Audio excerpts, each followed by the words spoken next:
योगेन चित्तस्य पदेन वाचा मलं शरीरस्य च वैद्यकेन योपाकरोत्तं प्रवरं मुनीनां पतञ्जलिं प्राञ्जलिरानतोऽस्मि। ॐ शान्तिः शान्तिः ಶಾಂತಿಃ. ಎರಡು ಕೈಗಳನ್ನ ಉಜ್ಜಿ ಕಣ್ಣಿನ ಮೇಲೆ ಇಡಿ. ಭೂತಾಯಿಯ ಆಶೀರ್ವಾದವನ್ನು ಪಡ್ಕೊಳ್ತಾ ಇವತ್ತಿನ ತರಗತಿಯನ್ನು ಆರಂಭ ಮಾಡೋಣ. ಇನ್ನೊಮ್ಮೆ ಎಲ್ಲರಿಗೂ ಶುಭ ಸಂಜೆ. ಸೊ ಇವತ್ತು ಪ್ರಶ್ನೆ ಏನು, ನಾವು ಆಟೋ ಇಮ್ಯೂನ್ ಡಿಸಾರ್ಡರ್ ಬಗ್ಗೆ ಯಾವ ರೀತಿ ಅರ್ಥ ಮಾಡ್ಕೋಬೋದು, ಆಯುರ್ವೇದ ಇದ್ರ ಬಗ್ಗೆ ಏನು ಹೇಳುತ್ತೆ ಅಂತ. ಇದನ್ನು ಅರ್ಥ ಮಾಡ್ಕೊಳ್ಳೋ ಮೊದಲು ಒಂದೆರಡು ಇವತ್ತು ಮುದ್ರಾ ಪ್ರಾಕ್ಟೀಸ್ನ ಜೊತೆಯಲ್ಲಿ ನೀವು ಮುದ್ರಾ ಪ್ರಾಕ್ಟೀಸ್ ಮಾಡ್ತಾ ಇರೋವಾಗ ನಾನು ಇದನ್ನ ಎಕ್ಸ್ಪ್ಲೇನ್ ಮಾಡ್ತೇನೆ, ಆಯಿತಾ. ಮುದ್ರಾ ಪ್ರಾಕ್ಟೀಸ್ಗಿಂತ ಮೊದಲು ಮುದ್ರಾ ಅಂದರೆ ಏನು ಬೇಸಿಕ್ಸನ್ನು ಅರ್ಥ ಮಾಡ್ಕೊಳ್ಳೋಣ. ಹೇಗೆ ಅಂತಂದರೆ ನೋಡಿ, ಈಗ ಕರೆಂಟ್ ಇದೆ, ಇಡೀ ಬಿಲ್ಡಿಂಗಿಗೆ ಕರೆಂಟ್ ಇದೆ. ಆ್ಯಂಡ್ ಇಲ್ಲೆಲ್ಲ ದೀಪಗಳು ಬೇರೆ ಬೇರೆ, ಎಷ್ಟೊಂದು ದೀಪ, ಎಷ್ಟು ಈ ರೂಮಲ್ಲಿ ಒಟ್ಟು ಎಷ್ಟು ಬಲ್ಬ್ ಇದೆ ಲೆಕ್ಕ ಮಾಡಿ. Total number of bulbs in this auditorium ಹೇಳಿ ನೋಡೋಣ. ಸೊ ಹೇಳಿ, ನೀವು ಲೆಕ್ಕ ಮಾಡ್ತಾಯಿರಿ, ಅಷ್ಟರಲ್ಲಿ ಕಾನ್ಸೆಪ್ಟ್ ಹೇಳಿಬಿಡ್ತೀನಿ. ಏನಂತಂದರೆ ಈ ಪ್ರತಿಯೊಂದು ಬಲ್ಬಿಗೂ ಬೇರೆ ಬೇರೆ ಸ್ವಿಚಸ್ ಇರುತ್ತೆ ಅಲ್ವಾ. ಒಂದು ಸ್ವಿಚ್ ಹಾಕಿದಾಗ ಒಂದು ಬಲ್ಬ್, ಅಂದರೆ ಕರೆಂಟ್ ಇಡೀ ಬಿಲ್ಡಿಂಗಲ್ಲಿ ಇದ್ದರೂ ಕೂಡ ಆ ಸ್ವಿಚ್ ಹಾಕಿದಾಗ ಆ ಒಂದು ಕರೆಂಟ್ ಎಲ್ಲಿಗೆ ಚಾನಲೈಸ್ ಆಗಬೇಕು, ಯಾವ ಬಲ್ಬ್ ಆನ್ ಆಗಬೇಕು ಅಂತ ಡಿಸೈಡ್ ಮಾಡುತ್ತೆ. ಹಾಗೆಯೇ ನಮ್ಮ ದೇಹದಲ್ಲಿ ಶಕ್ತಿಯ ಸಂಚಲನೆ ಇದ್ದರೂ ಕೂಡ, ನಮ್ಮ ದೇಹದಲ್ಲಿ ಲೈಫ್ ಎನರ್ಜಿ ಪ್ರಾಣಶಕ್ತಿಯ ಸಂವಹನ ಆಗ್ತಾ ಇದ್ದರೂ ಕೂಡ ಈ ಮುದ್ರೆ ಅನ್ನೋದೇನು ಡಿಸೈಡ್ ಮಾಡುತ್ತೆ, ಯಾವ ಅಂಗಾಂಗಕ್ಕೆ ಆ ಶಕ್ತಿಯ ಪ್ರವಹನ ಆಗಬೇಕು ಅನ್ನೋದನ್ನು ಮುದ್ರೆಗಳು ಡಿಸೈಡ್ ಮಾಡುತ್ತೆ. ಗೊತ್ತಾಯ್ತಾ? ಮುದ್ರೆ ಯಾಕೆ ಪ್ರಾಕ್ಟೀಸ್ ಮಾಡಬೇಕು ಅಂತಂದರೆ, ಈ ಮುದ್ರೆಗಳು ಸ್ವಿಚ್ ಇದ್ದಂಗೆ. ಈಗ ನೀವು ಕೇಳಿರ್ತೀರೋ, ಇದು ಲಿವರಿಗೆ ಒಳ್ಳೇದಂತೆ, ಇದು ಕಿಡ್ನಿಗೆ ಒಳ್ಳೇದಂತೆ, ಇದು ತಲೆನೋವಿಗಂತೆ, ಇದು ಇನ್ನೊಂದಕ್ಕಂತೆ, ಇದು ಆ್ಯಸಿಡಿಟಿಗಂತೆ, ಇದು ವಾತದೋಷಕ್ಕಂತೆ. ನಿನ್ನೆ ನಾವು ವಾತನಾಶಕ ಮುದ್ರೆ ಪ್ರಾಕ್ಟೀಸ್ ಮಾಡಿದ್ವಲ್ವ. ಏನಪ್ಪ ಇದೆಲ್ಲ ಹಿಂಗೆ, ಇಲ್ಲೇನೇನೋ ಕೈಯಲ್ಲಿ ಹಿಂಗೆ ಮಾಡಿಬಿಟ್ರೆ ಹಂಗಾಗತ್ತೆ. ಹೇಗೆ ನೀವು ಸುಮ್ಮನೆ ಸ್ವಿಚ್ಚಲ್ಲಿ ನೋಡಿ, ಮಕ್ಕಳು ಆಟ ಆಡ್ತಾ ಇರ್ತಾರಲ್ವ, ಪುಟಾಣಿ ಮಕ್ಕಳು, ಸ್ವಿಚ್ ಸಿಕ್ಕಿದ್ರೆ ಅವ್ರಿಗೆ ಗೊತ್ತಿಲ್ಲ ಅದು ಸ್ವಿಚ್ ಏನಕ್ಕಿರುತ್ತೆ, ಅದರ ಕನೆಕ್ಷನ್ ಹೆಂಗೆ ಎಲ್ಲ ಅವ್ರಿಗೆ ಗೊತ್ತಿಲ್ಲ. ಆದರೆ ಅವ್ರು ಸಿಕ್ಕಿದಾಗ ಸುಮ್ಮನೆ ಎಲ್ಲದನ್ನು ಪ್ರೆಸ್ ಮಾಡಿ ಆಟ ಆಡ್ತಾ ಇರ್ತಾರೆ. ಹಾಗೆಯೇ ನಮಗೂ ಇನ್ನೂ ಈ ಮುದ್ರೆಗಳ ಕನೆಕ್ಷನ್ ನಮಗೆ ಗೊತ್ತಿಲ್ಲ. ಸುಮ್ಮನೆ ಒಂದಿಷ್ಟು ಏನೇನೋ ಹಿಂಗಿಟ್ರೆ ಏನಾಗ್ಬಿಡತ್ತಪ್ಪ ಅಂತ ನಾವು ಅಂದ್ಕೋತೀವಿ. ಬಟ್ ಈ ಮುದ್ರೆಗಳೆಲ್ಲ ನಿಮ್ಮ ದೇಹದ ಒಳಗಿನ ಬೇರೆ ಬೇರೆ ಅಂಗಾಂಗಗಳಿಗೆ ಶಕ್ತಿಯ ಪ್ರವಹನ ಆಗೋ ರೀತಿಯಲ್ಲಿ, ಅಲ್ಲಿಗೆ ಆರೋಗ್ಯ ಸಿಗೋ ರೀತಿಯಲ್ಲಿ ಮಾಡುತ್ತೆ. ಹಾಗಾಗಿ ಈ ಬೇರೆ ಬೇರೆ ಮುದ್ರೆಗಳು ಇರುವಂಥದ್ದು. ಗೊತ್ತಾಯ್ತಾ? ಈಗ ಮುದ್ರೆಗಳನ್ನು ಮಾಡುವಾಗ ಈ ನಮ್ಮ ಕೈಯಲ್ಲಿನ ಒಂದಿಷ್ಟು ಪಂಚಮಹಾಭೂತಗಳ ಬಗ್ಗೆ ನಮಗೆ ಗೊತ್ತಿರಬೇಕು. ಇದೇನನ್ನು ರೆಪ್ರೆಸೆಂಟ್ ಮಾಡುತ್ತೆ? ಓಲ್ಡ್ ಸ್ಟೂಡೆಂಟ್ಸ್ ಹೇಳಬೇಕು ಇವಾಗ. ಎಸ್, ಇದು ಅಗ್ನಿತತ್ವ, ಆಯಿತಾ. ಇದು ಅಗ್ನಿತತ್ವವನ್ನು ರೆಪ್ರೆಸೆಂಟ್ ಮಾಡುತ್ತೆ. ಇದು ವಾಯುತತ್ವವನ್ನು ರೆಪ್ರೆಸೆಂಟ್ ಮಾಡುತ್ತೆ. ಆಕಾಶ ತತ್ವ, ಮಧ್ಯ ಬೆರಳು ಆಕಾಶ ತತ್ವವನ್ನು ರೆಪ್ರೆಸೆಂಟ್ ಮಾಡುತ್ತೆ. ಉಂಗುರ ಬೆರಳು ಭೂಮಿ, ಪೃಥ್ವಿ, ಪೃಥ್ವಿ ತತ್ವವನ್ನು ಉಂಗುರ ಬೆರಳು. ಭೂಮಿಯ ಥರ ನಾವು ಸ್ಥಿರವಾಗಿ ಸ್ಟೇಬಲ್ ಆಗಿರಬೇಕು. ಅದಕ್ಕಾಗಿ ಎಂಗೇಜ್ಮೆಂಟ್ ರಿಂಗನ್ನು ಉಂಗುರ ಬೆರಳಿಗೆ ಯಾಕೆ ಹೇಳ್ತಾರೆ ಅಂತಂದರೆ, ಭೂಮಿಯ ರೀತಿಯಲ್ಲಿ ನಮ್ಮ ಸಂಬಂಧ ಅನ್ನುವಂಥದ್ದು ಸ್ಟೇಬಲ್ ಆಗಿರಲಿ, ಸದಾಕಾಲ ಸ್ಟೇಬಲ್ ಆಗಿರಲಿ. ನೋಡಿ, ಭೂಮಿ ತಿರುಗ್ತಾ ಇರುತ್ತೆ, ಆದರೂ ನಮಗೆ ಗೊತ್ತಾಗಲ್ಲ. ನಾವಿಲ್ಲಿ ಆರಾಮ್ ಕೂತಿದ್ದೀವಿ, ನಾವೀಗ ತಿರುಗ್ತಾ ಇರೋ ಬಾಲ್ ಮೇಲೆ ಕೂತು ಫೀಲ್ ನಮ್ಗೆ ಆಗ್ತಾ ಇಲ್ಲ. ಯಾಕಂತಂದರೆ ಅದು ಚಲನೆಯಲ್ಲಿಯೂ ಸ್ಟೆಬಿಲಿಟಿಯನ್ನು ಹೊಂದಿರುವಂಥದ್ದು ಈ ಭೂಮಿ. ಹಾಗೆಯೇ ಸಂಸಾರ ಅನ್ನೋ ಸಾಗರದಲ್ಲಿ 4 ಮಾತು ಬರುತ್ತೆ, 4 ಮಾತು ಹೋಗುತ್ತೆ, ಏನೇನೋ ಆಗ್ತಾ ಇರುತ್ತೆ, ತಿರುಗ್ತಾ ಇರುತ್ತೆ ಸಂಸಾರ ಅನ್ನುವಂಥ ಚಕ್ರ. ಆದರೂ ಆ ಚಕ್ರ, ತಿರುಗುವ ಚಕ್ರದ ಮೇಲೂ ನಮ್ಮ ರಿಲೇಷನ್ಶಿಪ್ ಸ್ಟೇಬಲ್ ಆಗಿರಲಿ ಅನ್ನುವಂತಹ ಒಂದು ಆಧಾರದ ಮೇಲೆ ಎಂಗೇಜ್ಮೆಂಟ್ ರಿಂಗನ್ನು ಉಂಗುರ ಬೆರಳಿಗೆ ಹಾಕುವಂಥದ್ದು, ಆಯಿತಾ. ಫಸ್ಟ್ ಆಫ್ ಆಲ್ ಎಂಗೇಜ್ಮೆಂಟ್ ಅನ್ನೋ ಕಾನ್ಸೆಪ್ಟೇ ನಮ್ಮಲ್ಲಿಲ್ಲ. ಬಟ್ ಆದ್ರೂ ಈ ಬೆರಳಿಗೆ ಹಾಕೋದಕ್ಕೆ ಇದು ಒಂದು ಕಾರಣ ಇದ್ದಿರಬಹುದು, ಗೊತ್ತಿಲ್ಲ. ಸರಿ, ಆಮೇಲೆ ಕಿರುಬೆರಳು. ಕಿರುಬೆರಳು ಯಾವುದಕ್ಕೆ? ಜಲತತ್ವ, ಜಲತತ್ವಕ್ಕಾಗಿ ಕಿರುಬೆರಳು. ಸೊ ಈ ಪಂಚಮಹಾಭೂತಗಳನ್ನು ಈ 5 ಬೆರಳುಗಳು ರೆಪ್ರೆಸೆಂಟ್ ಮಾಡುತ್ತೆ. Thumb is for fire element, this is for air element, this is for space, and ring finger is for the earth, and the little finger is for the water element. So these are the 5 elements represented through your fingers.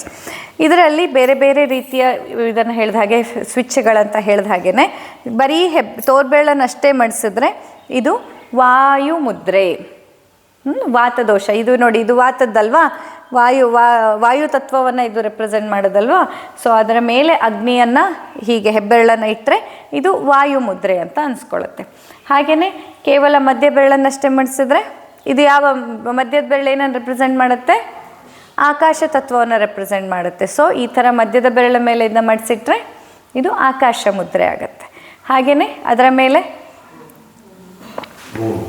ಭೂಮಿದು ಪೃಥ್ವಿ ಮುದ್ರೆ. ಮತ್ತು ಇಲ್ಲಿ ಮತ್ತೊಂದು twist ಇದೆ, ಕಹಾನಿಮೆ twist ಅಂತಂದಾಗೆ ಇಲ್ಲಿ ನಾವು ಈ ಬೆರಳನ್ನು ಮೇಲೆ ಇಡೋದಕ್ಕೂ ತುದಿ ತಾಕ್ಸೋದಕ್ಕೂ 2 ಬೇರೆ ಬೇರೆ ಮುದ್ರೆಗಳು. ಇದು ಎರಡೂ ಬೇರೆ ಬೇರೆ ಸ್ವಿಚ್ಗಳು. ನಮ್ಮ ಲೆಕ್ಕಕ್ಕೇನೋ ಈ ಬೆರಳು ಹಿಂಗಿಟ್ರೆ ಎಲ್ಲದೂ ಒಂದೇ ಅಂತ, ಎಲ್ಲದೂ ಒಂದೇ ಅಲ್ಲ.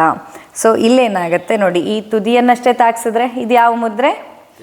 ಚಿನ್ ಮುದ್ರೆ. ಅದೇ ಇದರ ಮೇಲೆ ಹೀಗೆ ಬೆರಳಿಟ್ಟಾಗ ಇದು ವಾಯು ಮುದ್ರೆ. ಹಾಗೆಯೇ ಮಧ್ಯ ಬೆರಳು ಮತ್ತು ಹೆಬ್ಬೆರಳನ್ನು ತುದಿಯಷ್ಟೇ ತಾಕ್ಸಿದ್ರೆ ಇದು ಆಕಾಶ ಮುದ್ರೆ. ಆದರೆ ಇದರನ್ನು ಮಧ್ಯದ ಮೇಲೆ, ಅಂದರೆ ಈ ಮಧ್ಯದ ಬೆರಳಿನಲ್ಲಿ ಈ ಪ್ರತಿ ಎಲ್ಲ ಬೆರಳುಗಳಲ್ಲಿಯೂ ಮಧ್ಯೆ ಒಂದು ಗಂಟಿರುತ್ತಲ್ವ, ಇಲ್ಲಿ 3 ಡಿವೈಡ್ ಆಗಿರುತ್ತೆ. ಸೊ ಈ ಮಧ್ಯದ ಇದರ ಮೇಲೆ ನೀವು ಬೆರಳನ್ನು ಇಟ್ಟರೆ ಅದನ್ನು ಶೂನ್ಯ ಮುದ್ರೆ ಅಂತ ಹೇಳ್ತಾರೆ. ಸೊ ತುದಿಯಷ್ಟೇ ತಾಗಿದ್ರೆ ಇದು ಆಕಾಶ ಮುದ್ರೆ, ಮೇಲೆ ಹೀಗಿಟ್ಟರೆ ಶೂನ್ಯ ಮುದ್ರೆ. ಹಾಗೆ ಉಂಗುರು ಬೆರಳಲ್ಲಿ ತುದಿ ತಾಗಿದ್ರೆ ಪೃಥ್ವಿ ಮುದ್ರೆ, ಅದರ ಮೇಲೆ ಹೀಗಿಟ್ಟರೆ ಸೂರ್ಯ ಮುದ್ರೆ. ಇದು ಸೂರ್ಯ ಮುದ್ರೆ. ಇದು ಅದರ ಮೇಲೆ ಹೀಗಿಟ್ಟರೆ ಇದನ್ನು ಸೂರ್ಯ ಮುದ್ರೆ ಅಂತ ಹೇಳ್ತಾರೆ. ಹಾಗೆಯೇ ಇದು ಹೀಗಿಟ್ಟರೆ ಜಲ ಮುದ್ರೆ. ಅದೇ ಅದರ ಮೇಲೆ ಹೀಗಿಟ್ಟರೆ ಏನು ಹೇಳಬೇಕಪ್ಪ, ಓಲ್ಡ್ ಸ್ಟೂಡೆಂಟ್ಸ್ ಹೇಳಲೇಬೇಕು. ನಾನು ಎಷ್ಟು ಸತಿ ಇದ್ರ ಬಗ್ಗೆ ಕ್ಲಾಸ್ ತೊಗೊಂಡಿದ್ದೀನಿ, ಎಷ್ಟೆಲ್ಲ ಸತಿ ಎಕ್ಸ್ಪ್ಲೇನ್ ಮಾಡಿದ್ದೀನಿ. ಎಲ್ಲರೂ ಹೇಳ್ತೀರಾ, ಮೇಡಮ್ ನಿಮ್ಮ ವಿಡಿಯೋ ನೋಡಿದ್ದೆ ಅಂತ ಹೇಳ್ತೀರಾ. ಎಲ್ಲರೂ ಹೇಳಲೇಬೇಕು. ಎಷ್ಟು ಸತಿಯಿಂದ ಎಕ್ಸ್ಪ್ಲೇನ್ ಮಾಡಿದ್ದೀನಿ. ವಾರುಣಿ ಮುದ್ರೆ. ಕಿರುಬೆರಳನ್ನ ತುದಿ ಇಟ್ಟರೆ ಇದು ಜಲಮುದ್ರೆ, ಅದರ ಮೇಲೆ ಇಟ್ಟರೆ ವಾರುಣಿ ಮುದ್ರೆ. ಗೊತ್ತಾಯ್ತಾ? ವಾರುಣಿ ಮುದ್ರೆ. ಹೀಗೆ ಈ ಥರ ಪ್ರತಿಯೊಂದು ಜಾಗಕ್ಕೂ ಒಂದೊಂದು ಅದು ಬದಲಾಗ್ತಾ ಹೋಗುತ್ತೆ. ಸೊ ಇದೆಲ್ಲದೂ ಒಂದೊಂದು ಸ್ವಿಚ್ ಇರೋ ಜಾಗನೇ. ಎಲ್ಲಿ ಏನು ಇದೆ ಇವತ್ತು ಭಟ್ರು ಪ್ರವಚನ ಮಾಡುವಾಗ ಹೇಳ್ತಿದ್ರಲ್ಲ, ಅನಗತ್ಯವಾಗಿ ಬೇರೆಯವ್ರನ್ನಷ್ಟೇ ಅಲ್ಲ, ನಿಮ್ಮನ್ನು ನೀವು ಮುಟ್ಕೋಬಾರ್ದು ಅಂತ. ಅದಕ್ಕೆ ಸೈಂಟಿಫಿಕ್ ರೀಸನ್ ಇಲ್ಲಿದೆ. ಯಾಕಂದರೆ ನಿಮ್ಮನ್ನೇ ನೀವು ಎಲ್ಲೆಲ್ಲೋ ಮುಟ್ಕೊಂಡ್ರು ಯಾವ್ಯಾವ ಸ್ವಿಚ್ ಆನ್ ಆಗುತ್ತೆ ಗೊತ್ತಾಗಲ್ಲ, ಅದು ಏನೇನಾಗುತ್ತೆ, ಎಲ್ಲಿ ಶಾರ್ಟ್ ಸರ್ಕ್ಯೂಟ್ ಆಗುತ್ತೆ ಗೊತ್ತಾಗಲ್ಲ. ಹಾಗಾಗಿ ಅನಗತ್ಯವಾಗಿ ಬೇರೆಯವರನ್ನೇ ಆಗಲಿ ಅಥವಾ ನಮ್ಮನ್ನೇ ಆಗಲಿ ನಾವು ಮುಟ್ಕೊಳ್ಳೋಕ್ಕೆ ಹೋಗಬಾರ್ದು ಅಂತ ಹೇಳಿದ್ರಲ್ಲ, ಅದು ಈಗ ನೆನಪಾಯಿತು. ಸರಿ, ಇವಾಗ ನಾವು ಒಂದೊಂದಾಗಿ ಮುದ್ರೆಯನ್ನು ಪ್ರಾಕ್ಟೀಸ್ ಮಾಡ್ತಾ ಅದರ ಜೊತೆಯಲ್ಲಿ ನಾನು ಆಟೋ ಇಮ್ಯೂನ್ ಬಗ್ಗೆ ಹೇಳ್ತೀನಿ, ಅದನ್ನ ಕೇಳಿಸ್ಕೊಳ್ಳಿ ಆಯಿತಾ. ಫಸ್ಟ್ ಆಫ್ ಆಲ್ ಮುದ್ರೆ ಪ್ರಾಕ್ಟೀಸ್ ಮಾಡೋ ಮೊದಲು ನೀವು ಕಂಫರ್ಟೇಬಲಾಗಿ ಕೂತ್ಕೋಬೇಕು. ಅಂದರೆ ನಿಮಗೆಲ್ಲೂ ನೋವು ಹಿಡಿತ ಕಷ್ಟ ಆಗಬಾರ್ದು, ಆ ರೀತಿಯಲ್ಲಿ ಕಂಫರ್ಟೇಬಲ್ ಆಗಿ ಕೂತ್ಕೊಳ್ಬೇಕು. First sit comfortably. Let's practice mudra. ಹೆಂಗೆ ಬೇಕಾದರೂ ಆಗ್ಬೋದು, ತೊಂದರೆ ಇಲ್ಲ. ನಿಮಗೆ ಕನ್ವೀನಿಯೆಂಟ್ ಆಗುವ ಯಾವುದೇ ಒಂದು ಆಸನ, ಸುಖಾಸನ, ಸಿದ್ಧಾಸನ, ಪದ್ಮಾಸನ, ಅಥವಾ ವಜ್ರಾಸನ, ಇಲ್ಲ ಅಂತಂದರೆ ಶವಾಸನ, ಅಟ್ಲೀಸ್ಟ್ ವಾಟ್ ಎವರ್. ಅಂದರೆ ಈಗ ಮುದ್ರೆಯನ್ನು ಪ್ರಾಕ್ಟೀಸ್ ಮಾಡುವಾಗ ನಮ್ಮ ಎನರ್ಜಿ ಆ್ಯಕ್ಚುಲಿ ಕೆಳಗಿಂದ ಮೇಲ್ಮುಖವಾಗಿ ಪ್ರವಹನ ಆಗಲಿ ಅಂತ ಮಾಡೋದು. ಅಂದರೆ ಇಲ್ಲಿ ಮುದ್ರೆ ಮತ್ತು ಚಕ್ರಗಳ ಬಗ್ಗೆ ನಾವು ಮಾತಾಡೋದಾದರೆ, ನಮ್ಮ ಚಕ್ರದಲ್ಲಿ ಹೇಗೆ ಅಂತಂದರೆ ಎಲ್ಲ ಚಕ್ರಗಳಲ್ಲಿ ಎನರ್ಜಿ ಸರ್ಕ್ಯುಲೇಟ್ ಆಗ್ತಾ ಇರುತ್ತೆ. ಆದರೆ ಅದು ಕೆಳಮುಖವಾಗಿ ಅಂದರೆ ಗ್ರೌಂಡಿಂಗ್ ಆಗ್ತಾ ಇರುತ್ತೆ. ಬಟ್ ನಾವು ಯೋಗ, ಮುದ್ರಾ, ಈ ಪ್ರಾಣಾಯಾಮ ಇದನ್ನೆಲ್ಲ ಮಾಡೋದ್ರ ಮುಖ್ಯ ಉದ್ದೇಶ ಏನು ಅಂತಂದರೆ ಕೆಳಮುಖವಾಗಿ ರೂಟ್ ಆಗ್ತಾ ಇದ್ದಂತಹ ಶಕ್ತಿಯನ್ನು ಮೇಲ್ಮುಖವಾಗಿ ಎಳೆದು ತರುವಂಥದ್ದು. ಸೊ ಈ ರೀತಿಯಾದ ಪ್ರವಹನ ಆಗಲಿ ಅಂತ ಮಾಡೋದು. ಸೊ ಈ ಉದ್ದೇಶವನ್ನು ನಾವು ನೋಡಿದಾಗ ನೀವು ಕೂತು ಮಾಡಿದರೆ ಅಥವಾ ಅಟ್ಲೀಸ್ಟ್ ನಿಮ್ಮ ಬೆನ್ನು ಹುರಿ ನೇರ ಇದ್ದಾಗ ನೀವು ಮಾಡಿದರೆ ನಿಮಗೆ ಅದರ ಬೆನಿಫಿಟ್ ಜಾಸ್ತಿ ಸಿಗುತ್ತೆ. ಬಿಕಾಸ್ ಆ ಪರ್ಪಸ್ ಅನ್ನೋದು ಸರ್ವ್ ಆಗುತ್ತೆ.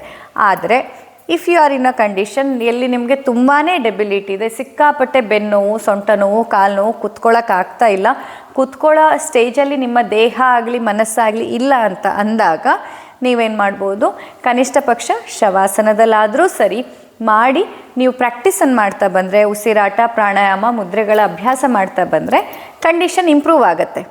ಬಟ್ ಇಂಪ್ರೂವ್ ಆದಮೇಲೆ ಅಂದರೆ ಈ ನಿಮಗೆ ಕುತ್ಕೊಳ್ಳೋಕ್ಕಾಗತ್ತೆ, ಆದರೂ ಮೇಡಮ್ ಮಲಗಿದ್ರು ಪರವಾಗಿಲ್ಲ ಅಂತ ಹೇಳಿದಾರಂತ ಮಲ್ಕೊಂಡು ಶವಾಸನದಲ್ಲಿ ಮಾಡೋದು ಸೂಕ್ತ ಅಲ್ಲ.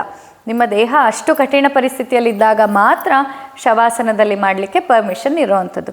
ಇಲ್ಲದಿದ್ದರೆ ಮುದ್ರೆಯನ್ನು ಯಾವತ್ತಿದ್ರು, ಮುದ್ರೆ ಇರ್ಬೋದು, ಪ್ರಾಣಾಯಾಮ ಇರ್ಬೋದು, ಎಲ್ಲವನ್ನೂ ಕೂಡ ನಿಮ್ಮ ದೇಹ ಕುತ್ಕೊಳ್ಳೋ ಕೆಪಾಸಿಟಿ ಇದೆ ಅಂತಂದರೆ ನೀವು ಕುಳಿತುಕೊಂಡೇ ಮಾಡಬೇಕು. ಯಾಕಂದರೆ ಶಕ್ತಿ ಆ ಚಕ್ರಗಳಲ್ಲಿ ಮೇಲ್ಮುಖವಾಗಿ ಪ್ರವಹನ ಆಗಬೇಕು. ಅದಾಗಬೇಕಂದಾಗ ಬೆನ್ನು ಹುರಿ ನೇರ ಇರಬೇಕು. ಸೊ ನೀವು ಈ ಪ್ರೊಸೆಸ್ ಮಾಡುವಾಗ ಬೆನ್ನಿಗೆ ಸಪೋರ್ಟ್ ತೊಗೊಂಡ್ರೂ ಪರವಾಗಿಲ್ಲ, ತಲೆಗೆ ಸಪೋರ್ಟ್ ತೊಗೋಬಾರ್ದು. ಮಲಗಿದಾಗ ಏನಾಗುತ್ತೆ, ಒಂದು ಬೆನ್ನು ಹುರಿ ನೇರ ಇರಲ್ಲ, ಹೀಗಿರುತ್ತೆ. ಎರಡನೇದಾಗಿ ತಲೆಗೆ ಕೂಡ ಸಪೋರ್ಟ್ ಇರುತ್ತೆ. ಸೊ ಎಲ್ಲ ರೀತಿಯಲ್ಲಿಯೂ ಮಲಗಿ ಮಾಡುವಂಥದ್ದು ಸೂಕ್ತ ಅಲ್ಲ. ಆದರೆ ಅನಿವಾರ್ಯ ಪರಿಸ್ಥಿತಿಯಲ್ಲಿ ಅದಕ್ಕೆ ಪರ್ಮಿಷನ್ ಇದೆ. ಯೋಗ ಥೆರಪಿ ಅಂತ ಮಾಡುವಾಗ ಅಥವಾ ಈ ಮುದ್ರಾ ಮತ್ತು ಪ್ರಾಣಾಯಾಮವನ್ನೇ ಒಂದು ಥೆರಪಿಯಾಗಿ ಕೊಡ್ತಾ ಇರುವಾಗ ಪೇಷಂಟ್ ಏನಾದರೂ ಬೆಡ್ ರಿಡನ್ ಸ್ಟೇಟಲ್ಲಿದ್ದರೆ ಆಗ ಅದಕ್ಕೆ ಪರ್ಮಿಷನ್ ಇದೆ. ಗೊತ್ತಾಯ್ತಾ? ಓಕೆ. ಸೊ ಮೊದಲು ನಾವು ಸ್ಥಿರವಾಗಿ ಸ್ಟೇಬಲ್ ಆಗಿ ನಿಮಗೆ ಕಂಫರ್ಟೇಬಲ್ ಆಗೋ ಥರ ಕೂತ್ಕೊಳ್ಳಿ ಯಾವುದೇ ಒಂದು ಆಸನದಲ್ಲಿ. Any asana in which you are comfortable to sit, please sit in that asana. ಓಕೆನಾ? ಸೊ ಇವತ್ತು ನಾವು ಯಾವ್ದು ಮಾಡೋಣ? ಇವತ್ತು ನಾವು ಮೇನ್ಲಿ ಪೃಥ್ವಿ ಮುದ್ರೆಯನ್ನು ಪ್ರಾಕ್ಟೀಸ್ ಮಾಡೋಣ. Let's practice Prithvi mudra because we all need stability. Physical stability, emotional stability, spiritual stability it is required. ಹಾಗಾಗಿ ನಾವೆಲ್ಲರೂ ಇವತ್ತು ಏನು ಮಾಡೋಣ? ಪೃಥ್ವಿ ಮುದ್ರೆಯನ್ನು ಮಾಡೋಣ. ನಿಮ್ಮ ರಿಂಗ್ ಫಿಂಗರ್ ಮತ್ತು ಥಂಬ್ ಇದರ ಟಿಪ್ಪನ್ನು ತಾಗಿಸಿದ್ರೆ ಆ್ಯಂಡ್ ಉಳಿದ ಬೆರಳು ನೇರವಾಗಿರಬೇಕು. Other finger should be straight. Yes, and this is Prithvi mudra for the stability. So sit straight, sit comfortably and focus on your breathe in, breathe out, breathe in, breathe out. Focus on the movement of your abdomen as well. ಪ್ರತಿ ಸತಿ ಉಸಿರಾಡುವಾಗ ನಿಮ್ಮ ಹೊಟ್ಟೆ ಚಲನವಲನದ ಮೇಲೆ ಕೂಡ ಗಮನ ಇರಲಿ. ಎರಡೂ ಕೈಗಳಲ್ಲಿ ಮುದ್ರೆಯನ್ನು ಇಟ್ಟು ಪ್ರತಿ ಸತಿ ಉಸಿರನ್ನು ತಗೊಂಡಾಗ ಹೊಟ್ಟೆ ಉಬ್ಬಿ ಮುಂದಕ್ಕೆ ಬರಲಿ. ಪ್ರತಿ ಸತಿ ಉಸಿರನ್ನು ಹೊರಹಾಕುವಾಗ ಹೊಟ್ಟೆಯನ್ನು ಪೂರ್ತಿಯಾಗಿ ಒಳಕ್ಕೆ ಎಳೆದುಕೊಳ್ಳಿ. ಆಯಿತಾ? ಸೊ ಇದೇ ರೀತಿ ಉಸಿರಿನ ಮೇಲೆ ಗಮನವನ್ನು ಕೊಡ್ತಾ ನಾನು ಹೇಳೋ ಮಾತನ್ನು ಕೇಳಿಸ್ಕೊಳ್ಳಿ. ಕಣ್ಣನ್ನು ಓಪನ್ ಕೂಡ ಇಡ್ಬೋದು, ಮುಚ್ಕೊಂಡು ಕೂಡ ಇರ್ಬೋದು, ಏನೂ ತೊಂದರೆ ಇಲ್ಲ. ಆಯಿತಾ? ಸೊ ಆಟೋ ಇಮ್ಯೂನ್ ಡಿಸಾರ್ಡರ್ ಅಂತಂದರೆ ಏನು? ಆಟೋ ಇಮ್ಯೂನ್ ಡಿಸಾರ್ಡರ್ ಅಂತ ಬಂದಾಗ ಆಯುರ್ವೇದದ ಒಂದು ಪಾಯಿಂಟ್ ಆಫ್ ವ್ಯೂ ಅಲ್ಲಿ ಇದಕ್ಕೆ ಏನಂತ ನಾವು ಅಡ್ರೆಸ್ ಮಾಡ್ಬೋದು ನೋಡಿ. ಆಟೋ ಇಮ್ಯೂನ್ ಡಿಸಾರ್ಡ್ರಲ್ಲಿ ಬೇಸಿಕಲಿ ಏನಾಗುತ್ತೆ, ನಮ್ಮದೇ ದೇಹ ನಮ್ಮ ವಿರುದ್ಧ ಕೆಲಸ ಮಾಡೋಕ್ಕೆ ಶುರು ಮಾಡುತ್ತೆ. ಸೊ ಆಯುರ್ವೇದ ಏನು ಹೇಳುತ್ತೆ ಅಂತಂದರೆ, ಯಾವ ಕಂಡೀಷನಲ್ಲಿ ನಿಮ್ಮ ದೇಹ ನಿಮ್ಮ ವಿರುದ್ಧ ಕೆಲಸ ಮಾಡುತ್ತೆ, ಯಾವಾಗ ಅಂತಂದರೆ ನೀವು ನಿಮ್ಮ ದೇಹದ ಸಹಜತೆಯ ವಿರುದ್ಧವಾಗಿ ಅತಿಯಾಗಿ ಕೆಲವೊಂದಿಷ್ಟನ್ನು ಮಾಡಿದಾಗ ಅಥವಾ ಪೂರ್ವಜನ್ಮಕೃತ ಪಾಪಗಳ ಮೂಟೆ ಜಾಸ್ತಿ ಇದ್ದಾಗ ಅಂತಹ ಕಂಡೀಷನ್ನಲ್ಲಿ ಮಾತ್ರ ಈ ಒಂದು ಆಟೋ ಇಮ್ಯೂನ್ ಡಿಸಾರ್ಡರ್ಸ್ಗಳು ಬರುವಂಥದ್ದು.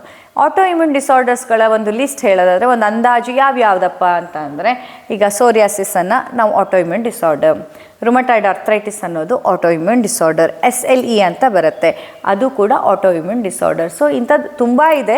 ಕೆಲವೊಂದಿಷ್ಟು ಈವನ್ ಥೈರಾಯ್ಡಲ್ಲಿ ಕೂಡ ಒಂದು ಹಶಿಮೋಟೋ ಅಂತ ಬರುತ್ತೆ, ಅದು ಆಟೋ ಇಮ್ಯೂನ್ ಡಿಸಾರ್ಡರ್. ಹೀಗೆ ಹಲವಾರು ಕಂಡೀಷನ್ಸ್ಗಳಲ್ಲಿ ಫೈಬ್ರೋಮಯಾಲ್ಜಿ ಅದು ಇನ್ನೊಂದು ಬೇರೆಯೇ ಸೆಕ್ಟರ್ ಅದು. ಆಯಿತಾ?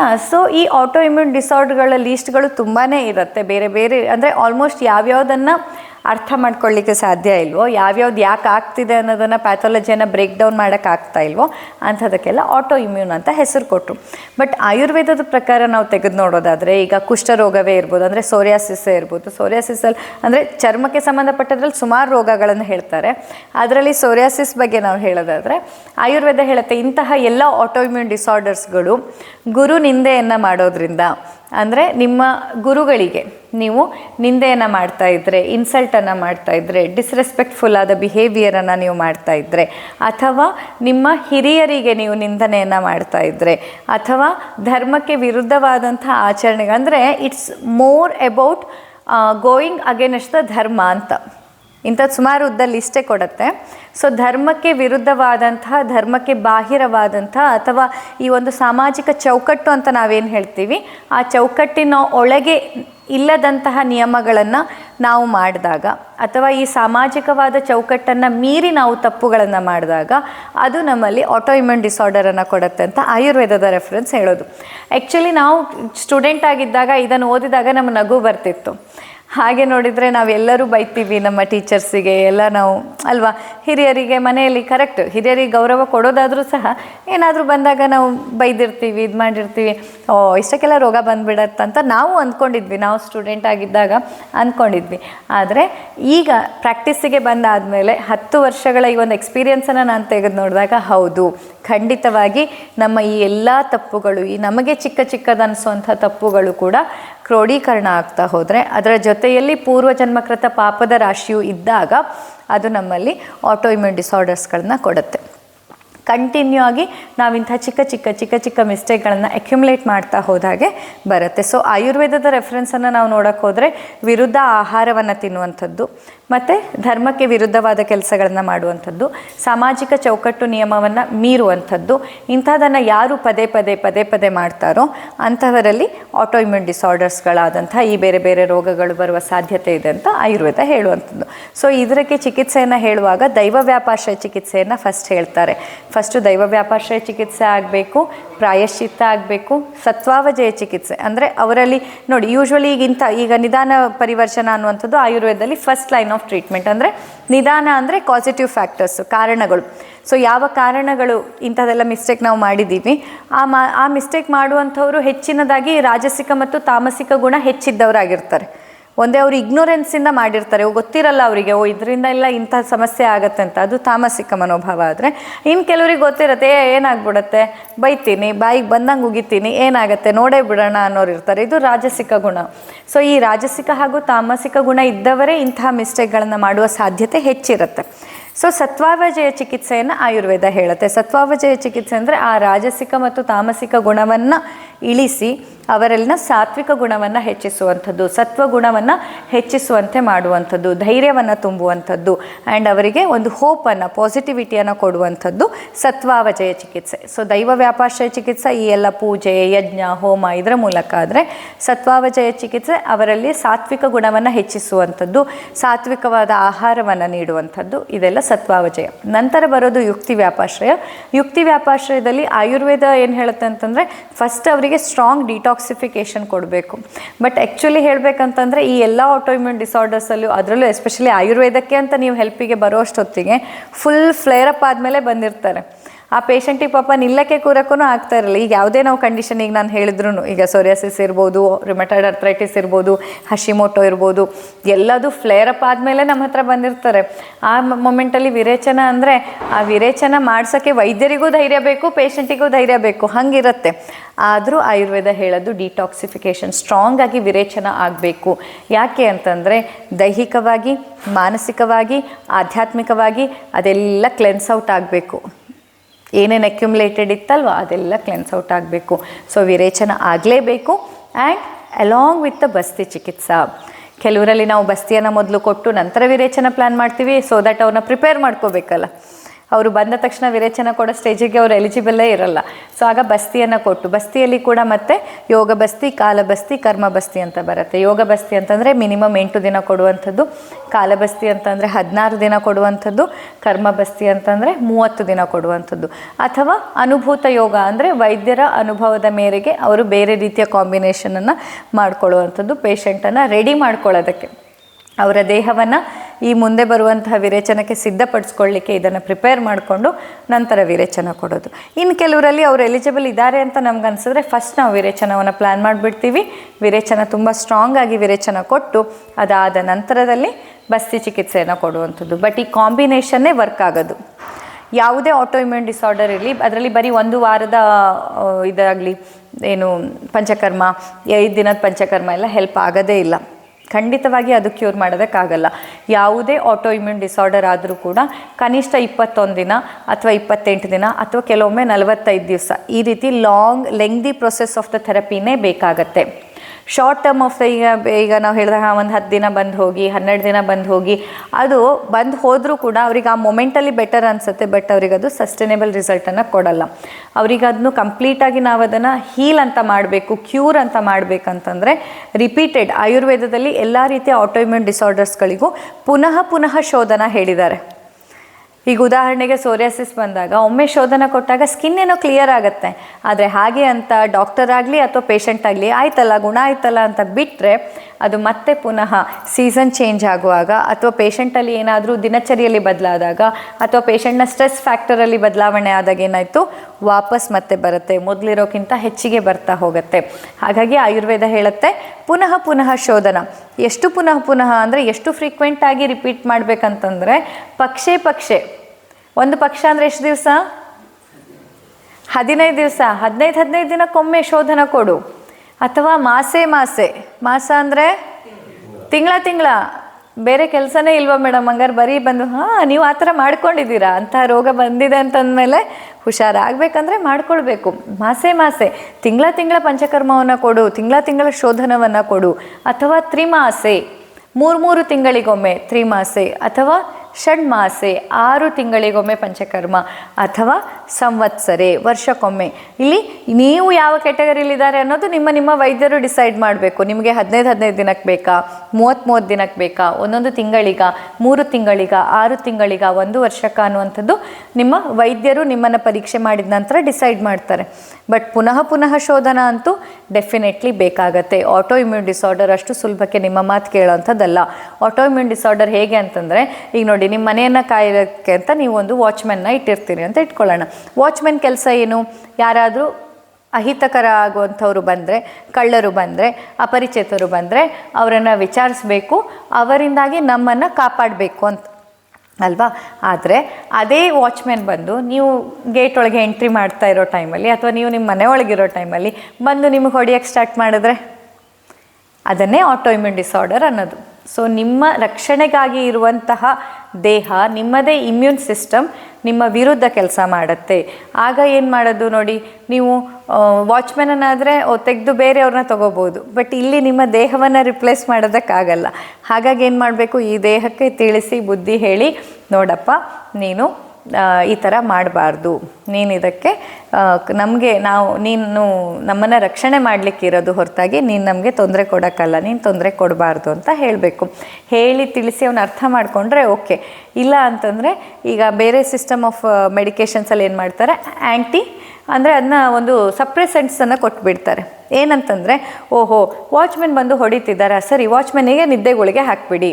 ಏನು ಮಾಡ್ತಾನೆ, ವಾಚ್ಮ್ಯಾನ್ ಮಲ್ಕೊಂಡಿರ್ತಾನೆ. ಆವಾಗ ಈಗ ನಾನು ಎಷ್ಟು ಸೇಫಾಗಿದ್ದೀನಿ. ನಿಮ್ಗೆ ಆ ಮೊಮೆಂಟಿಗೆ ಏನು ಅನಿಸುತ್ತೆ, ಮೊದಲೆಲ್ಲ ಮನೆಯಲ್ಲಿ ಎಲ್ಲಿ ಹೊರಗೆ ಕಾಲಿಟ್ರೆ ಓಡಾಟಕ್ಕೆ ಸ್ಟಾರ್ಟ್ ಮಾಡಿದ್ರೆ ಭಯ ಆಗ್ತಿತ್ತು, ನಂದೇ ವಾಚ್ಮ್ಯಾನ್ ಬಂದು ನನಗೆ ಹೊಡೆದು ಬಿಡ್ತಾನೆ ಅಂತ. ಈಗ ನೋಡಿ ಅವನಿಗೆ ನಿದ್ದೆಗಳಿಗೆ ಹಾಕಿದ್ದೀವಿ, ಆರಾಮಾಗಿದ್ದೀನಿ, ನೆಮ್ಮದಿಲಿದ್ದೀನಿ. ಒಂದು ಸತಿನೂ ಅವ್ನು ಬಂದು ನನಗೆ ಹೊಡೆದಿಲ್ಲ ಅಂತ ನೀವು ಅಂದ್ಕೋತೀರಾ. ಅಂದರೆ ಆ ಟೈಮ್ ಬೀಯಿಂಗ್, ಈಗ ಸ್ಟಿರಾಯ್ಡ್ಸನ್ನು ಹಾಕಿದಾಗಿರ್ಬೋದು ಅಥವಾ ಇಮ್ಯುನೋ ಸಪ್ರೆಸೆಂಟ್ಸನ್ನು ನಿಮಗೆ ಕೊಟ್ಟಾಗ ನಿಮಗೆ ಅನಿಸೋದು ಇದೇ ರಿಲೀಫು. ಆ ಮೊಮೆಂಟಿಗೆ ನಿಮಗೇನು ಅನಿಸುತ್ತೆ, ಈಗ ಆರಾಮಿದ್ದೀನಪ್ಪ, ಏನೂ ಕಷ್ಟ ಇಲ್ಲ, ಹೊಸ ರ್ಯಾಷಸ್ ಬಂದಿಲ್ಲ ಅಥವಾ ಹೊಸ ಗಂಟಿಗೆ ನೋವು ಬಂದಿಲ್ಲ ಅಥವಾ ಹೊಸದಾದ ಸಿಂಪ್ಟಮ್ಸ್ ಬಂದಿಲ್ಲ ಅಂತ ನೀವು ಆ ಟೈಮ್ ಬೀಯಿಂಗ್ ನಿಮ್ಗೆ ಅನಿಸುತ್ತೆ, ನಾನು ತುಂಬ ಚೆನ್ನಾಗಿದ್ದೀನಪ್ಪ, ಆರಾಮಾಗಿದ್ದೀನಿ, ಎಷ್ಟು ಬೇಗ ನಾನು ಹುಷಾರಾಗ್ಬಿಟ್ಟೆ ಅಂತ ಅನಿಸುತ್ತೆ. ಆದರೆ ಎಲ್ಲಿ ತನಕ ಆ ನಿದ್ದೆಗಳಿಗೆ ಪವರ್ ಇರುತ್ತೋ ಅಲ್ಲಿ ತನಕ ಮಾತ್ರ. ಆ ನಿದ್ದೆಗಳಿಗೆ ಪವರ್ ಮುಗಿದ್ರೆ ಮತ್ತೆ ಅವನಿಗೆ ಎಚ್ಚರ ಆಗುತ್ತೆ. ಎಚ್ಚರ ಆದಮೇಲೆ ಮತ್ತೆ ಅದೇ ರೀತಿ ಮಾಡ್ತಾನೆ. ಆವಾಗ ಮತ್ತೇನು ಅದಕ್ಕೆ ಪರಿಹಾರ, ಮತ್ತೊಂದು ನಿದ್ರೆಗಳಿಗೆ ಕೊಡೋದು ಪರಿಹಾರ. ಹೀಗೇ ನಡೀತಾ ಇರುತ್ತೆ. ಈ ಚಕ್ರವ್ಯೂಹದಿಂದ ನೀವು ಹೊರಗೆ ಬರೋಕ್ಕಾಗಲ್ಲ. ಬಟ್ ಆಯುರ್ವೇದ ಏನು ಮಾಡುತ್ತೆ, ಪುನಃ ಶೋಧನ ಅಂತ ಹೇಳಿರೋದು ಯಾಕೆ ಅಂತಂದರೆ, ಪದೇ ಪದೇ ನಿಮ್ಮ ಇಮ್ಯೂನ್ ಸಿಸ್ಟಮನ್ನು ರಿಫೈನ್ ಮಾಡ್ತಾ ಹೋಗೋದು, ರೀಡಿಫೈನ್ ಮಾಡೋದು ಅದನ್ನು. ಮತ್ತು ಅದಕ್ಕೆ ಅದರ ಕರ್ತವ್ಯ ಯಾವುದು ಫಿಸಿಯಾಲಜಿಕಲ್ ಆ್ಯಕ್ಷನ್, ಯಾವುದು ಪ್ಯಾಥಾಲಜಿಕಲ್ ಆ್ಯಕ್ಷನ್ ಅಂತ ನಿಮ್ಮದೇ ದೇಹಕ್ಕೆ ಅರ್ಥ ಮಾಡಿಸುವ ಕೆಲಸ ಮಾಡೋದಕ್ಕೋಸ್ಕರ ಪುನಃ ಶೋಧನ ಹೇಳಿರೋದು. ಸೊ ವಾಚ್ಮನಿಗೆ ತಿಳಿಸಿ ಹೇಳೋದು, ನೋಡಪ್ಪ ಹಿಂಗೆ ಮಾಡಬಾರ್ದು, ಇವ್ರು ನಿಮ್ಮ ಓನರು. ಅದೇ ನೀವು ಬಂದು ಕಳ್ಳರು ಬಂದಾಗ ನೀವು ಅವ್ರನ್ನ ತಡಿಬೇಕು. ಮನೆಯದೇ ಓನರ್ ಬಂದಾಗ ನೀವು ಅವರಿಗೆ ತೊಂದರೆ ಕೊಡಬಾರ್ದು, ಇದು ನಿನ್ನ ಕೆಲಸ ಅಂತ ಹ್ಞೂ ಅಂತ ಅಂತಾನೆ. ಮತ್ತೊಂದು 4 ದಿನ ಆದಮೇಲೆ ಮತ್ತೆ ಹಾಗೆ ಮಾಡೋಕ್ಕೆ ಸ್ಟಾರ್ಟ್ ಮಾಡ್ತಾನೆ. ಮತ್ತೆ ಪುನಃ ಶೋಧನ, ಮತ್ತೆ ಅವರಿಗೆ ತಿಳಿಸಿ ಹೇಳೋದು. ಹೀಗೆ ರಿಪೀಟೆಡ್ ಶೋಧನ ಯಾಕೆ ಬೇಕು ಅಂತಂದರೆ, ನಿಮ್ಮ ಇಮ್ಯೂನ್ ಸಿಸ್ಟಮಿಗೆ ಮತ್ತೆ ಮನದಡ್ಡ ಹಾಕಬೇಕು. ಓಕೆ, ನಾನಿಲ್ಲಿರೋದು ಈ ದೇಹದ ರಕ್ಷಣೆಗಾಗಿ ಹೊರತು ಈ ದೇಹದ ಶಿಕ್ಷೆ ಕೊಡೋಕ್ಕೆ, ಈ ದೇಹಕ್ಕೆ ಸಮಸ್ಯೆ ಉಂಟು ಮಾಡೋಕ್ಕೆ ಅಲ್ಲ ಅನ್ನೋದು ಅದಕ್ಕೆ ಅರ್ಥ ಆಗಬೇಕು. ಆ್ಯಂಡ್ ಇಮ್ಯುನೋ ಸಪ್ರೆಸೆಂಟ್ಸಿಂದ ಇನ್ನೊಂದು ಪ್ರಾಬ್ಲಮ್ ಏನಂತಂದರೆ, ನೋಡಿ ನಿದ್ದೆಗಳಿಗೆ ಹಾಕಿ ವಾಚ್ಮನನ್ನು ಮಲಗಿಸ್ಬಿಟ್ರೆ ವಾಚ್ಮನ್ ಬಂದು ನಿಮಗೆ ಹೊಡೆಯಲ್ಲ, ಓಕೆ. ಆದರೆ ಅವ್ನು ನಿದ್ದೆಗಳಿಗೆ ಹಾಕಿ ಮಲಗಿದ ಟೈಮಲ್ಲಿ ಕಳ್ಳರು ಬಂದರೆ ಕಳ್ಳರು ಹಾಗೆ ಬರ್ತಾರೆ ಒಳಗಡೆ, ಯಾಕಂದರೆ ವಾಚ್ಮೆನ್ ನಿದ್ದೆ ಮಾಡ್ತಿರ್ತಾನೆ. ಹಾಗೇ ನಮ್ಮ ದೇಹದಲ್ಲಿ ಇಮ್ಯುನೋ ಸಪ್ರೆಸೆಂಟ್ಸ್ ಕೊಟ್ಟಾಗ ಏನಾಗುತ್ತೆ, ನಿಮ್ಮ ದೇಹಕ್ಕೇನೋ ಆ ಕ್ಷಣಕ್ಕೆ ಬೆಟರ್ ಅನ್ನಿಸ್ಬೋದು, ಬಟ್ ಅದೇ ರೀತಿಯಲ್ಲಿ ಬೇರೆ ಬೇರೆ ರೀತಿಯ ಟಾಕ್ಸಿನ್ಸ್ಗಳು ನಿಮ್ಮ ದೇಹದಲ್ಲಿ ತುಂಬ ಈಸಿಲಿ ಎಂಟರ್ ಆಗಿ ಬೇರೆ ಬೇರೆ ರೀತಿಯ ಸಮಸ್ಯೆಗಳನ್ನು ಕೊಡುವಂಥ ಸಾಧ್ಯತೆ ಹೆಚ್ಚಿಗೆ ಇರುತ್ತೆ. ಆಯುರ್ವೇದ ಏನು ಹೇಳುತ್ತೆ, ಅದನ್ನ ಬುಡ ಸಮೇತ ಕಿತ್ತು ಹಾಕಬೇಕು. ಬುಡ ಸಮೇತ ಕಿತ್ತು ಹಾಕಬೇಕು ಅಂತಂದರೆ ಅಷ್ಟು ಸುಲಭದ ಮಾತಲ್ಲ. ಅಲ್ಲಿ ಏನೋ ಹೇಳ್ತಾರಲ್ಲ, ಅದೆಂತ ಕೋಲು ಮುರಿದಿದ್ದಂಗೆ ಹಾವು ಸಾಯಬಾರ್ದು, ಆ ರೀತಿಯಲ್ಲಿ ನಾಜೂಕಾಗಿ ನೀವು ಮಾಡಬೇಕಂದ ಹಾಗೆ ಇಲ್ಲೂ ಹಾಗೇನೆ.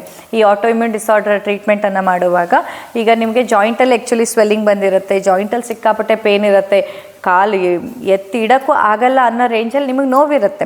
ಆದರೆ ಆ್ಯಕ್ಚುಲಾಗಿ ಜಾಯಿಂಟ್ ಪ್ರಾಬ್ಲಮ್ ಅಲ್ಲ ಇದು ನಿಮ್ಮ ದೇಹದೊಳಗಿನ ಇಮ್ಯೂನ್ ಸಿಸ್ಟಮೇ ನಿಮ್ಮ ವಿರುದ್ಧ ಕೆಲಸ ಮಾಡ್ತಿರೋ ಅಂಥ ಮಿಸ್ಟೇಕ್ ಇದು. ಹಾಗೆ ಅಂತ ನೀವು ಜಾಯಿಂಟ್ಸಿಗೆ ಏನೋ ದಂಡನೆ ಕೊಟ್ಬಿಟ್ರೆ ಅದು ಸರಿ ಹೋಗಲ್ಲ. ಅಲ್ಲಿ ಜಾಯಿಂಟಿಗೂ ಡ್ಯಾಮೇಜ್ ಆಗದೆ ಇರೋ ಥರದಲ್ಲಿ, ಜೊತೆಗೆ ದೇಹದಲ್ಲಿನ ಅಂಶವೂ ಹೋಗೋ ರೀತಿಯಲ್ಲಿ ನಿಮ್ಮ ದೇಹವನ್ನು ನೀವು ಟ್ರೈನ್ ಮಾಡಿಕೊಟ್ಟು ಮೇಲೆ ಕೂತ್ಕೊಳ್ಳಿ, ಪರವಾಗಿಲ್ಲ. ಟ್ರೈನ್ ಮಾಡಬೇಕು, ನಿಮ್ಮ ದೇಹಕ್ಕೆ ಆ ರೀತಿಯಲ್ಲಿ ಬುದ್ಧಿಯನ್ನು ಹೇಳಬೇಕು. ಅದಾಗಬೇಕು ಅಂದಾಗ ಪುನಃ ಶೋಧನ. ಸೊ ಎಲ್ಲ ರೀತಿಯ ಆಟೋಇಮ್ಯೂನ್ ಡಿಸಾರ್ಡರ್ಗಳನ್ನು ಆಯುರ್ವೇದದಲ್ಲಿ ಬುಡ ಸಮೇತ ಕಿತ್ತು ಹಾಕಲಿಕ್ಕೆ ಖಂಡಿತ ಸಾಧ್ಯ, 100% ಸಾಧ್ಯ ಇದೆ. ಆದರೆ ಅದಕ್ಕೆ ಒಂದು ತಾಳ್ಮೆ ಬೇಕು, ಇನ್ನೊಂದು ಧೈರ್ಯ ಬೇಕು, ಮತ್ತೊಂದು ಏನು ಹೇಳಿ, ಪುನಃ ಟ್ರೀಟ್ಮೆಂಟನ್ನು ತೆಗೆದುಕೊಳ್ಳಿಕ್ಕೆ ಆ ಒಂದು ಶ್ರದ್ಧೆ ಇರಬೇಕು. ಹಾಗಿದೆ ಅಂತಂದರೆ ಖಂಡಿತವಾಗಿ ಇದನ್ನ ಗುಣಪಡಿಸ್ಲಿಕ್ಕೆ ಆಗತ್ತೆ, ಆಯಿತಾ. ಸೊ ಇದಿಷ್ಟು ಆಟೋಇಮ್ಯೂನ್ ಬಗ್ಗೆ ಆಯುರ್ವೇದದಲ್ಲಿ ಹೇಳಿರೋವಂಥದ್ದು. ಸರಿ, ಈಗ ಪೃಥ್ವಿ ಮುದ್ರೆ ಎಲ್ಲರೂ ಮುಗಿಸ್ತಿದ್ರಾ? ಓಕೆ, ಮುದ್ರೆಯನ್ನು ನಿಧಾನಕ್ಕೆ ಸಡ್ಲ ಮಾಡಿ, ಮತ್ತು ಎಲ್ಲ ಮುದ್ರೆಯನ್ನು ಬಿಟ್ಟಿದ ನಂತರದಲ್ಲಿ ನೀವು ಆದಷ್ಟು ಈ ಥರ ರಬ್ ಮಾಡಬೇಕು. ಅಂದರೆ ಇದು ಪೆರಿಫೆರಲ್ ನರ್ವಸ್ ಸಿಸ್ಟಮನ್ನು ಆ್ಯಕ್ಟಿವೇಟ್ ಮಾಡುತ್ತೆ, ಆಯಿತಾ. ಆಗ ಈ ಮುದ್ರೆಯಿಂದ ಏನು ಶಕ್ತಿಯ ಸಂಚಲನ ಆಗಿರುತ್ತೆ, ಅಥವಾ ಇದು ಎಲ್ಲಿ ಯಾವ ಲೆವೆಲಲ್ಲಿ ನಿಮಗೆ ಸ್ಟೆಬಿಲಿಟಿ ಕೊಡಬೇಕು ಅನ್ನೋದನ್ನು ಪ್ಲ್ಯಾನ್ ಮಾಡಿರುತ್ತೆ, ಅದು ಇನ್ನಷ್ಟು ಗಾಢವಾಗಿ ನಿಮ್ಮ ದೇಹದಲ್ಲಿ ನಿಮಗೆ ಎಕ್ಸ್ಪ್ರೆಸ್ ಮಾಡೋದಕ್ಕೆ ಈಸಿ ಆಗುತ್ತೆ. ಹಾಗಾಗಿ ಯಾವತ್ತೂ ಕೂಡ ನೆನಪಲ್ಲಿ ಇಟ್ಕೊಳ್ಳಿ, ಮುದ್ರೆ ಮಾಡುವ ಮೊದಲು ಅಥವಾ ಮುದ್ರೆಯ ನಂತರದಲ್ಲಿ ಈ ರೀತಿಯ ಮೂಮೆಂಟನ್ನು ಮಾಡಿದರೆ ನಿಮಗೆ ತುಂಬ ಒಳ್ಳೆಯದು. ನೀವು ನೋಡಿರ್ಬೋದು, ಬಸ್ತಿ ಚಿಕಿತ್ಸೆಯಲ್ಲಿ ಕೂಡ ಮಾಡ್ತಾರಲ್ವ, ಬಸ್ತಿ ನೀಡಾದಮೇಲೆ ನಿಮಗೆ ಕೈ ಉಜ್ಜಿ ಅಂತಾರೆ, ನಿಮ್ಮ ಕಾಲನ್ನು ಉಜ್ಜುತ್ತಾರೆ. ನಿಮ್ಗೆ ಅನ್ನಿಸ್ಬೋದು ಬಸ್ತಿ ಎಲ್ಲೋ ಕೊಡೋದು, ಇವ್ರು ಯಾಕೆ ಕೈ ಉಜ್ಜಿಸ್ತಾರೆ, ಯಾಕೆ ಕಾಲು ಉಜ್ಜಿಸ್ತಾರೆ? ಯಾಕಂತಂದರೆ ಬಸ್ತಿಯಲ್ಲಿ ನೀಡಿದಂಥ ಮೆಡಿಸಿನ್ಸ್ ಏನಿದೆ ಅದು ಸಾರ್ವದೈಹಿಕವಾದ ಚಲನೆಯನ್ನು ಪಡ್ಕೊಳ್ಳಿ ಅಂತ ಪೆರಿಫೆರಲ್ ನರ್ವಸ್ ಸಿಸ್ಟಮನ್ನು ಆ್ಯಕ್ಟಿವೇಟ್ ಮಾಡೋದು. ಪೆರಿಫೆರಲ್ ನರ್ವಸ್ ಸಿಸ್ಟಮನ್ನು ಆ್ಯಕ್ಟಿವೇಟ್ ಮಾಡೋದಕ್ಕೋಸ್ಕರ ನಿಮಗೆ ಕೈಯನ್ನು ಉಜ್ಜಿ ಅಂತಾರೆ, ಹಾಗೆ ನಿಮ್ಮ ಕಾಲ್ಪಾದವನ್ನು ಉಜ್ಜುವಂಥದ್ದು. ಸರಿನಾ? ಬಸ್ತಿ, ನಸ್ಯ ಇದರಲ್ಲೆಲ್ಲ ಇಂಥ ಮಾಡುವಂಥ ಅಗತ್ಯ ಇರುತ್ತೆ. ಇದಿಷ್ಟು ಆಟೋಇಮ್ಯೂನ್ ಡಿಸಾರ್ಡರ್ ಬಗ್ಗೆ. ಏನಾದರೂ ಡೌಟ್ಸ್ ಇದೆಯಾ? ಇಲ್ಲ ಅಲ್ವಾ? ಓಕೆ, ಬನ್ನಿ. ಹಾಗಿದ್ರೆ ಇಡೀ ಜಗತ್ತಿಗೆ ಒಳ್ಳೆಯದಾಗಲಿ ಅಂತ ಕೇಳ್ಕೊಳ್ಳೋಣ. ಈ ಕ್ಷಣದಲ್ಲಿ, ಈ ಒಂದು ಮೊಮೆಂಟಲ್ಲಿ ಯಾರ್ಯಾರು ಇಡೀ ಭೂಮಿ ಮೇಲೆ ಈ ಆಟೋಇಮ್ಯೂನ್ ಡಿಸಾರ್ಡರ್ಸಿಂದ ಬಳಲ್ತಿದ್ದಾರೆ, ಯಾಕಂದರೆ it's very pathetic condition, very painful condition. And ಎಷ್ಟೊಂದು ಜನಕ್ಕೆ ಇದರ ತಲೆ ಬುಡ ಅರ್ಥ ಆಗದೆ ಏನಾಗ್ತಿದೆ, ಎಲ್ಲಿ ಏನು ಹೋಗ್ತಿದೆ, ಹೇಗಾಯಿತು, ಯಾಕಾಯಿತು ಅಂತ ಕಾರಣ ಹುಡ್ಕೋದ್ರಲ್ಲೇ ಅರ್ಧ ಆಯಸ್ಸು ಕಳ್ಕೊಬಿಡ್ತಾರೆ. ಯಾಕಂದರೆ ಬೇರೆ ಯಾವುದೇ ಸಿಸ್ಟಮಲ್ಲಿ ಇದಕ್ಕೆ ಹೇಳೋದು ಕಾರಣ ಇಲ್ಲ ಇದಕ್ಕೆ ಅಂತ, ಕಾರಣ ಗೊತ್ತಿಲ್ಲ, ಬಂದಿದೆ ಅಷ್ಟೇ ಅಂತ ಹೇಳಿಬಿಡ್ತಾರೆ. ಆ್ಯಂಡ್ ಆಯುರ್ವೇದದ ಕಾರಣ ಕೇಳಿದ್ರಂತೂ ಇನ್ನೂ ತಲೆ ಕೆಟ್ಟೋಗುತ್ತೆ. ಅಯ್ಯೋ ಇದೆಲ್ಲ ಮಾಡಿದ್ನ ನಾನು, ಹಾಗಿದ್ರೆ ಇಷ್ಟು ಕೆಟ್ಟವ್ರ ಅಂತ ಅನಿಸೋಷ್ಟು ಈ ಥರ ರೆಫರೆನ್ಸ್ಗಳಿರೋದು. ಸೊ ಆ್ಯಕ್ಚುಲಿ ಹೇಳಬೇಕಂದ್ರೆ ಆಟೋಇಮ್ಯೂನ್ ಡಿಸಾರ್ಡರಿಂದ ಯಾರ್ಯಾರು ಸಫರ್ ಆಗ್ತಿದ್ದಾರೆ ಅವರೆಲ್ಲರೂ ತುಂಬಾ ಒಂದು ಸ್ಟ್ರಗ್ಲಿಂಗ್ ಫೇಸಲ್ಲಿ ಇರ್ತಾರೆ. ಫಿಸಿಕಲಿ, ಇಮೋಷ್ನಲಿ, ಸೋಷಿಯಲಿ, ಪ್ರೊಫೆಷ್ನಲಿ ಎಲ್ಲ ಲೆವೆಲಲ್ಲಿ ಅವರು ತುಂಬಾ ಸ್ಟ್ರಗಲ್ ಮಾಡ್ತಾ ಇರ್ತಾರೆ. ಸೊ ಇವತ್ತು let's pray for all those people who are suffering with the autoimmune disorder. Okay, ಬನ್ನಿ ನಮಸ್ಕಾರ ಮುದ್ರೆಗೆ ಬನ್ನಿ. ಕಣ್ಣುಗಳು ಮುಚ್ಚಿರಲಿ. ಈ ಕ್ಷಣದಲ್ಲಿ ಯಾರ್ಯಾರು ಈ ಆಟೋಇಮ್ಯೂನ್ ಡಿಸಾರ್ಡರ್ ಸಮಸ್ಯೆಯಿಂದ ಬಳಲ್ತಾ ಇದ್ದಾರೆ ಅವರೆಲ್ಲರಿಗೆ ಗುಣ ಆಗಲಿ, ಅವರೆಲ್ಲರಿಗೆ ಆರೋಗ್ಯ ಸಿಗಲಿ ಅಂತ ನಿಸ್ವಾರ್ಥವಾಗಿ ಪ್ರಾರ್ಥನೆಯನ್ನು ಮಾಡಿ. ಅವ್ರು ಯಾರಂತ ನಿಮಗೆ ಗೊತ್ತಿಲ್ಲ, ನೆಂಟ್ರಿಸ್ಟ್ರಲ್ಲ, ನಿಮ್ಮ ಫ್ರೆಂಡ್ ಅಲ್ಲ, ನಿಮ್ಮ ಜಾತಿಯವರಲ್ಲ, ನಿಮ್ಮ ಊರಿನವರಲ್ಲ, ಯಾರು ಬೇಕಾದ್ರೂ ಆಗಿರಲಿ, ಈ ಕ್ಷಣದಲ್ಲಿ ಯಾರ್ಯಾರು ಸಫರಿಂಗಲ್ಲಿದ್ದಾರೋ ಅವರೆಲ್ಲರಿಗೂ ಗುಣ ಆಗಲಿ ಅಂತ ನಿಸ್ವಾರ್ಥವಾದ ಮನಸ್ಸಿನಿಂದ ಪ್ರಾರ್ಥನೆಯನ್ನು ಮಾಡಿ.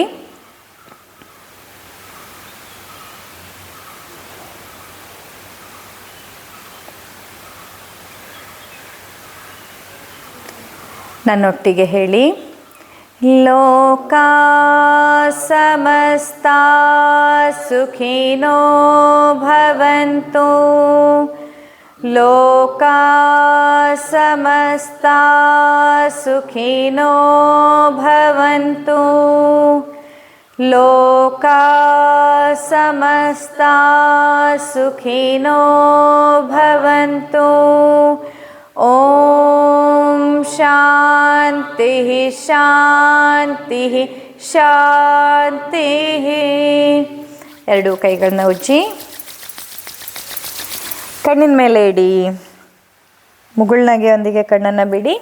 ಭೂಮಿ ತಾಯಿ, ಭಾರತ ಮಾತೆ, ಗೋಮಾತೆ ಹಾಗೂ ನಮಗೆ ಜನ್ಮ ಕೊಟ್ಟ ಮಹಾತಾಯಿಯನ್ನು ನೆನಪು ಮಾಡಿಕೊಂಡು ಅವರೆಲ್ಲರ ಆಶೀರ್ವಾದವನ್ನು ಪಡ್ಕೊಳ್ತಾ ಇವತ್ತಿನ ತರಗತಿಯನ್ನು ಇಲ್ಲಿಗೆ ಮುಕ್ತಾಯ ಮಾಡೋಣ. Thank you so much for attending. Have a wonderful evening. ಶುಭ ಸಂಜೆ.